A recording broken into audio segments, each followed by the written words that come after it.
আসসালামু আলাইকুম। আমরা বাস করি গ্রামে। আমাদের দৃষ্টিটা হলো গাজীপুরের থানা হলো কয়েকটা। এর মধ্যে কয়েকটা থানার নাম শোনেন: শ্রীপুর থানা, কাপাসিয়া থানা, কালীগঞ্জ থানা।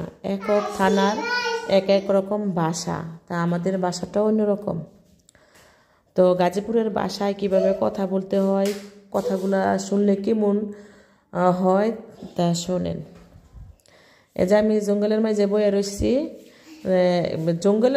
রয়েছি, মানে এই যে বাগানের দ্বারে বসে রয়েছি, রাস্তার লগে বয়ে থাকার পরে এই যে ফুলাফানেরা গাছের মাঝে যে উন্না টানাইয়া পরে এই যে জঙ্গুরি খেলতেছে, আর এদিক দিয়া রাস্তা দিয়ে গাড়ি যেতেছে, কত মানুষ চলাচল করতেছে। আর এই খেলাটা দেখে ছোটবেলার কথাগুলো মনে পড়তেছে যে আমরা তো এক সময় এমনি খেলছিলাম, বাচ্চাদের খেলা দেখা।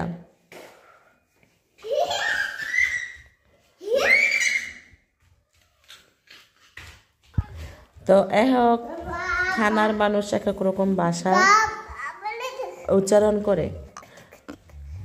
আর আমাদের গ্রামটা হলো গাজীপুর জেলা শ্রীপুর থানার মাধ্যমে। আর আমার হলো বাস কাপাসিয়া শ্রীপুর থানার মাঝামাঝি। আর এখানে আমরা সবাই মিলে টক বড়ই খাচ্ছি, সাথে হইছে মরিচের গুঁড়া আর হলো লবণ।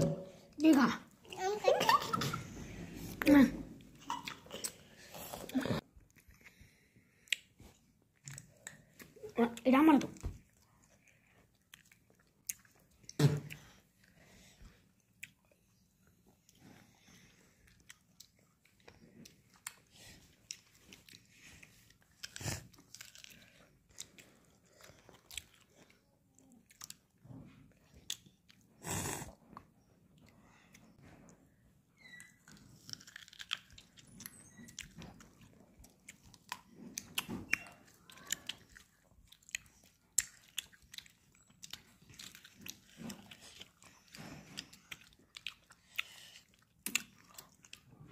কিছু বড়ই হয়েছে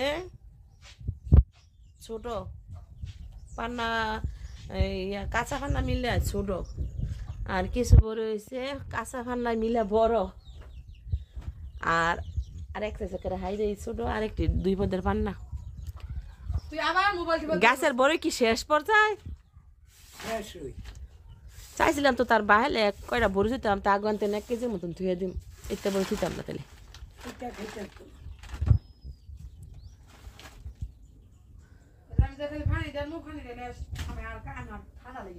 এটা তো এবার বড়ই রয়েছে, ফিচ্ছি এবার বড়ই গাছের বড় ছোট হয়েছে, হাই রে ছোট হয়েছে, শেষ বড় শেষ বড় দেন। 1 সিজন যাই হারতা না, আরেক সিজন আম গাছের কিন্তু বইলবার হয়ে গেছে গা, আমার আল্লাহ দিলে গাছ লেচু গাছের বইলবার হয়ে গেছে গা, বড়টা তাইছে না।